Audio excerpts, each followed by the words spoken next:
Something is shifting inside you right now, and you almost do not trust it after everything you have been through, because for so long your baseline has been survival, a constant state of bracing for the next disaster, the next disappointment, the next profound loss that would shatter whatever fragile piece you had managed to construct from the debris of your previous breakdowns. You wake up on a random Tuesday, and the air in your room feels different, lighter somehow, lacking that familiar, suffocating dread that usually sits heavy on your chest before you even open your eyes. And instead of feeling relieved, your immediate response is suspicion, a deeply ingrained trauma response that whispers to you that this sudden quiet is merely the calm before an even more destructive storm, because your nervous system has been wired by years of chaos to perceive peace as a dangerous vulnerability. This is the moment you must pause and recognize that you are not experiencing a temporary fluke of brain chemistry or a fleeting moment of distraction, but rather you have arrived at a monumental psychological milestone that Carl Jung referred to as the threshold of integration, a sacred and profound juncture in the individuation process where the fragmented, exiled, and deeply wounded parts of your psyche finally stop warring with one another and begin to weave themselves into a tapestry of unparalleled psychological sovereignty.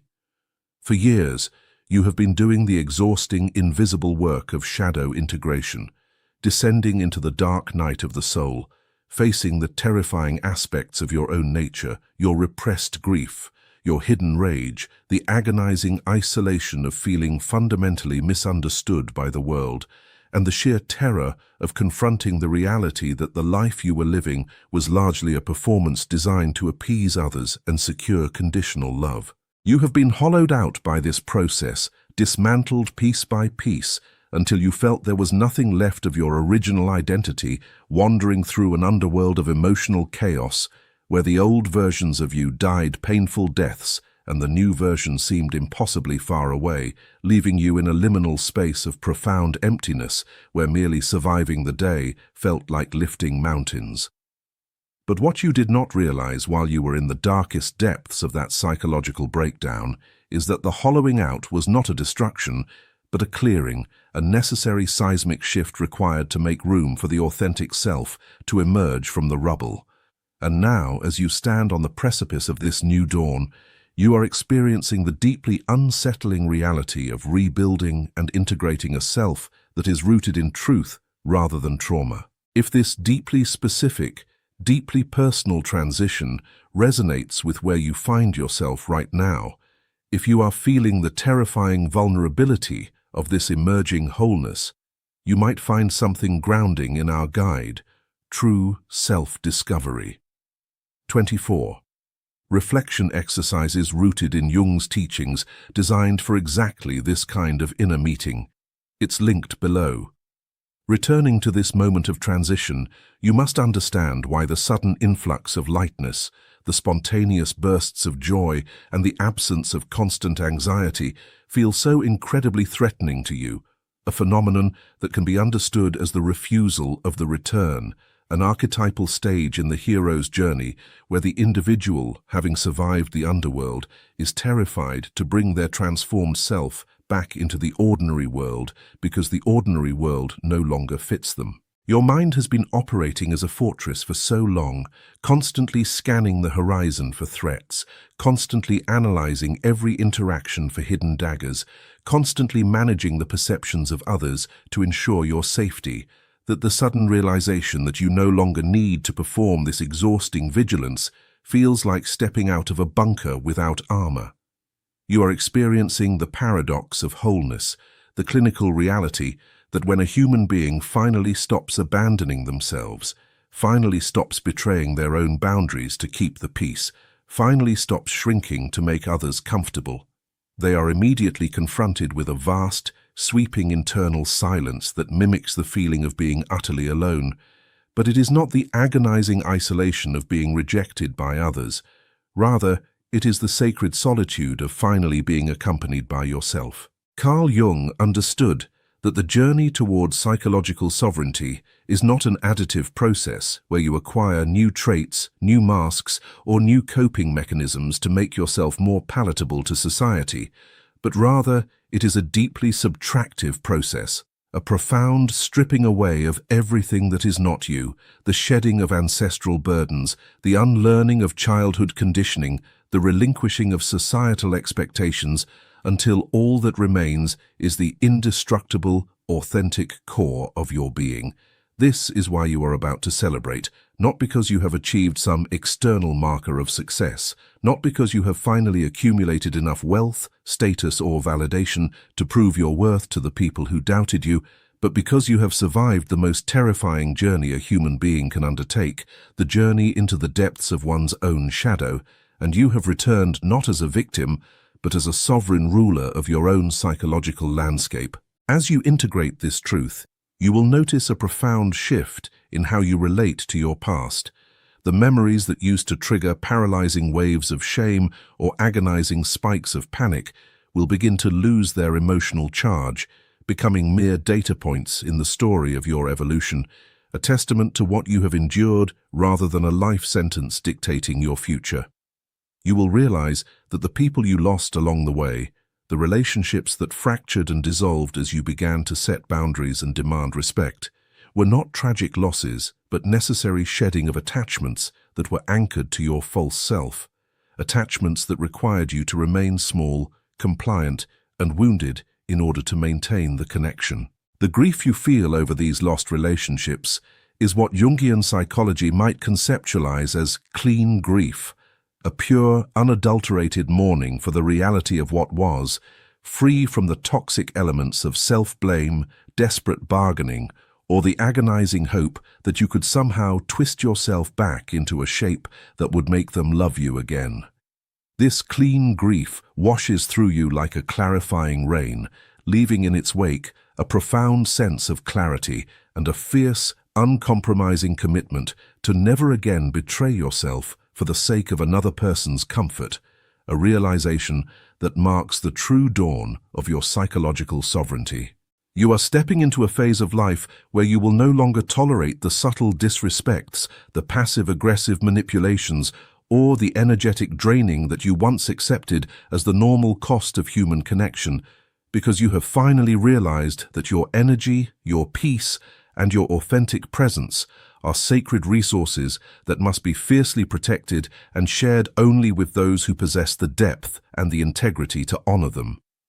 This realization is incredibly liberating, but it is also accompanied by a distinct flavor of sorrow, a mourning for the years you spent performing, the decades you spent trying to prove your worth to people who were fundamentally incapable of seeing you, and the countless times you abandoned your inner child in order to secure a fleeting, superficial sense of safety in an unpredictable world. Yet, as this sorrow moves through you, it makes way for a deep, resonant joy, a spontaneous meaning that arises not from external accomplishments, but from the simple, profound fact of your own existence,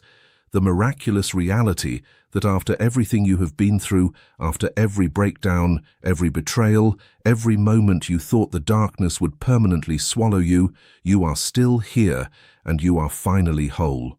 You will begin to notice this joy in the smallest, most unremarkable moments of your day, the way the sunlight catches the steam rising from your morning coffee, the comforting weight of a blanket across your shoulders, the sudden, unprompted urge to laugh out loud at a passing thought, or the quiet, steady rhythm of your own breath as you sit in a room by yourself, realizing that for the first time in your life, you are entirely safe in your own company. This is the celebration, the quiet, seismic realization that you have become your own sanctuary, your own fiercest protector, and your own most devoted companion, an internal reality that no external circumstance, no matter how chaotic or challenging, can ever take away from you.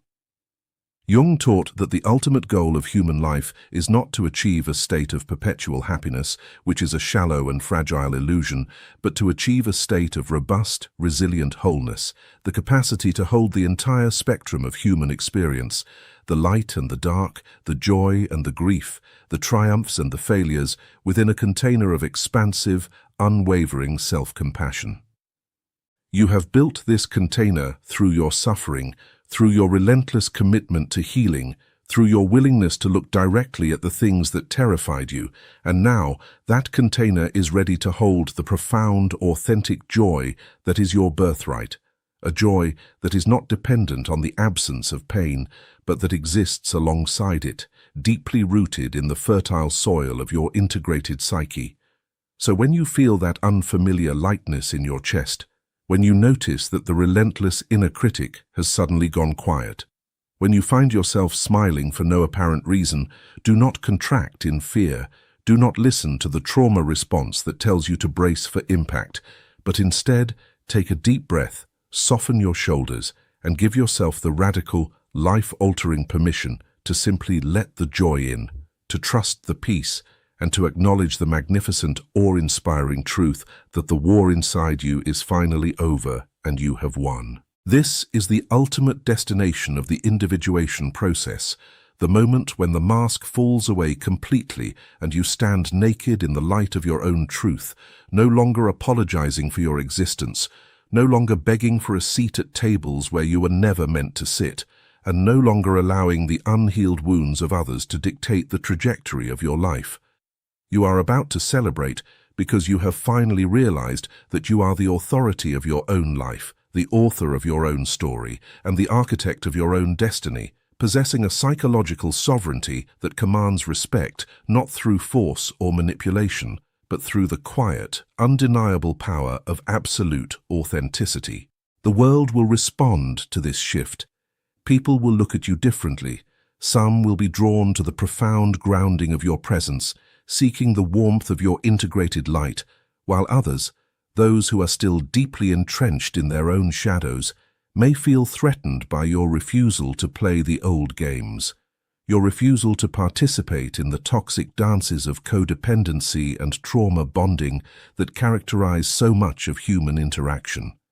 Let them be threatened, let them fall away, because their departure is simply the universe clearing the path for the aligned, authentic connections that are waiting for you, relationships that are based on mutual respect, deep emotional resonance, and a shared commitment to growth.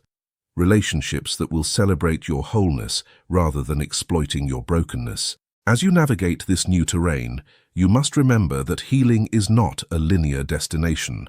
There will still be days when the shadow creeps back in, when the old fears whisper in your ear, when the fatigue of being human feels overwhelming.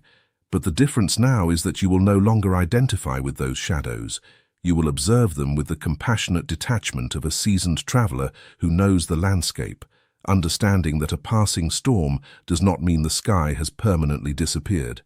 You have developed the psychological fortitude to hold space for your own regression without letting it define you, to parent your inner child through the moments of doubt, and to consistently guide yourself back to the center of your sovereignty, a resilience that is the true hallmark of a fully individuated soul. It is time to prepare for the celebration, to set the table for the arrival of your true self, to honor the breathtaking resilience that carried you through the dark night of the soul, and to fully embrace the vibrant, authentic, and profoundly meaningful life that awaits you on this side of the threshold. If this resonates, if you are standing at this threshold and you want to ensure that you continue to walk this path with intention, clarity, and deep self-compassion, you might find something grounding in our guide, True Self-Discovery. 24 reflection exercises rooted in Jung's teachings, designed for exactly this kind of inner meeting. It's linked below.